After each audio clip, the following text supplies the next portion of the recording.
What is up, everybody? It is me, DevilNeverCry, and of course today I bring you some more DMC5 information.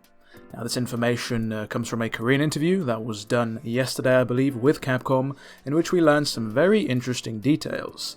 Before getting into that though, I'd just like to give a shout out to the DMC5 Info Twitter page. It's a fan-run page. They're the ones that managed to get this translated amongst many other interviews. So with that out of the way, let's dive right in. To kick things off, we get a little look at V's control scheme.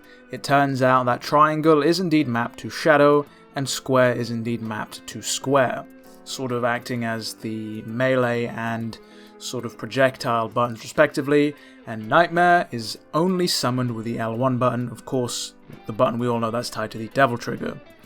We get a little bit more information on Nightmare. Apparently he's said to be over 3.5 meters tall, which is rather interesting. Kind of puts it into perspective how massive this guy really is. Following on from that, we get more details on the mission structure. It turns out that the shared single-player footage that we've seen so far, featuring both Nero and V with the cameo system, that is said to be from missions 3 and 4. Kind of showing us that Capcom haven't shown us the entire game. Of course, there are a lot of people who believe, Capcom are showing us quite a lot.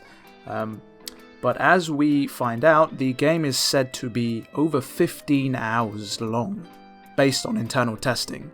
So they may have shown us, quite a lot by a lot of people's standards. There's plenty more we haven't seen. Following on from this, they also directly stated that the reason DMC5 is set after DMC2 will become clear in the game. So this will be addressed in the game, thankfully. DMC2, the black sheep of the series, will finally once and for all be addressed and acknowledged by another game.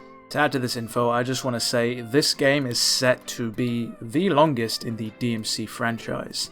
Now of course, DMC 1 and 2 clock in at about 3 or 4 hours, I want to say. Seasoned players can obviously get that to under 2 hours, of course. In fact, I think the world record for DMC 1 is actually sub 1 hour, which is pretty insane. But even with DMC 3 and DMC 4, which roughly took anywhere from 10 to 12 hours to complete, this is looking to be a juicy game indeed. Not only that, folks, but itsuno himself confirmed that there'll be hidden weapons in this game. Now of course, within the first 3 of the DMC games, hidden weapons were a staple of the series. You had a bunch of weapons hidden in DMC 1, such as the shotgun or the Nightmare Beta. DMC 2 had a bunch of miscellaneous garbage weapons that, yes, they were hidden, but to be honest, nobody cared about them, so nobody collected them. And of course, some might struggle to remember DMC 3's Artemis, which technically could be considered hidden if you didn't complete all of the trials in Mission 6. And yes, some might consider Spiral a hidden weapon, but that was so overt and in your face it was kind of hard to miss. So there's no doubt that this time around, the weapon placement will likely be very subtle and very deceptive, likely forcing players to search the environment instead of just going from room to room clearing enemies. As to what kind of hidden weapons there'll actually be, we don't know, unfortunately, but I'm hoping there'll be some way that they sneak in some legacy weapons regardless of the story. I want to see the return of Ifrit or Alistair, and many of you want to see the return of Agni and Rudra. Of course, this is a way for Capcom to easily implement these weapons into the game without conflicting with the main storyline, adding them in as a bonus instead of integrating them into the campaign overall. Now, had this interview ended there, I would have been quite happy, but no. Capcom decide to hit us with another megaton of an announcement here stating that if enough people request other playable characters, they may just put them into DMC5. So to put that into simpler words, if enough of us continue spamming Virgil emotes wherever we go, filling the internet with Virgil memes about motivation, Capcom and itsuno will hear our cries and they'll make Virgil playable in DMC5. And of course, it goes without saying that it's not just limited to Virgil. If enough of us request players such as Trish or Lady, Capcom will seriously contemplate putting them into the game, which I think is fantastic. And for those of you who are dying to play as Kyrie, well, here's your chance. Now, it goes without saying that no matter how much we beg, plead or scream, Capcom are simply not going to be able to integrate these new playable characters by the time DMC5 launches. That's obviously of course because it's far too late in development, and let's not forget DMC will be in our hands within 2 months. For all intents and purposes, DMC5 is essentially finished. Capcom and Itsuno himself are literally putting on the final touches on the game, tweaking things here or there maybe, just to make the game more enjoyable overall. Adding in an entirely new playable character isn't a minor tweak unfortunately, and with only roughly a month till the game goes gold, if we go by today's game standards, there just isn't enough time. However, with that said, they'll likely be added in as DLC just like the Bloody Palace mode, which I hope none of you have forgotten about, will launch in April after the game's release. Getting back to the topic at hand here though, Itsuno goes on to confirm that Nero can indeed travel with up to 8 Devil Breakers on his person at once. If you've been keeping up with the stage demos and the public demos, you'll know that Nero can travel with up to 4 breakers at a time, but this is an upgrade that we all saw coming. We knew that loadouts would be a thing in this game, so I'm glad that Itsuno has allowed us to carry quite a lot so as to not stifle creativity.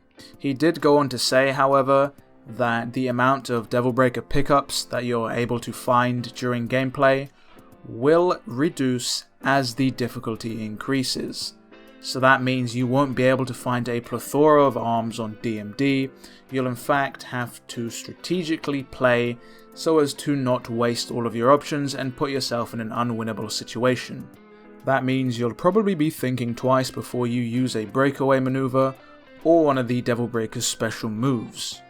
And to finally round out the interview, Itsuno himself states that the theme of love from Devil May Cry 1 will indeed be passed down to Devil May Cry 5.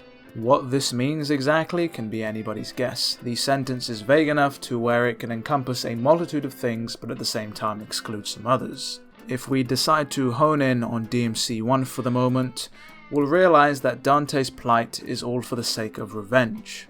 He wants to get back at those who did him and his family wrong and ruined his life. Even after the late game betrayal by Trish, Dante still finds it in his heart to forgive her and care for her, surprisingly opening up her eyes and her heart to the emotions of a human.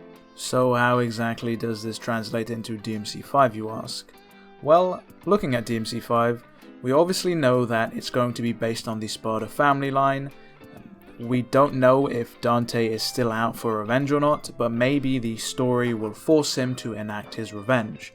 At the same time, we also know that Virgil's going to be involved in some way, and we know that this is going to be the dramatic finale to the Sons of Sparda storyline, which somehow strikes a few parallels with DMC 1, with of course that not being the finale but the origin point. At the same time, maybe Virgil himself will have a change of heart that could rival Trish's in DMC 1.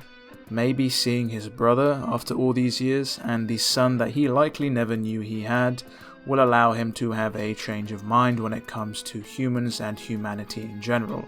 Maybe he'll learn to actually love and forgive instead of despise humans for what they are.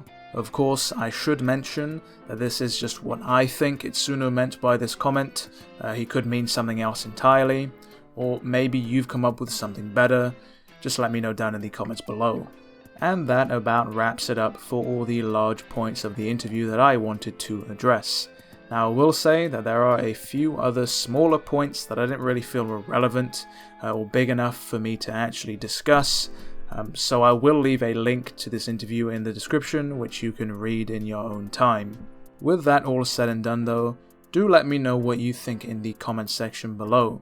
Are you excited about the game being over 15 hours long? Or are you more hyped for the prospect of new players? Do you think V's control scheme seems kind of complex, or do you think it's too simple? And of course, what exactly does Itsuno mean when he states that DMC 1's theme of love will be passed on into DMC 5? So, that concludes this video. But if you're still itching to talk some DMC with some like-minded DMC fans, the channel does have a Discord which you could join in. I'll leave a link down to that in the description. I also have a Twitter, so if you want to get at me personally, there'll be a link down in the description to that as well. with that all said and done, it has been me, DevilNeverCry. I would like to thank you for watching, and as always, I will see you next video.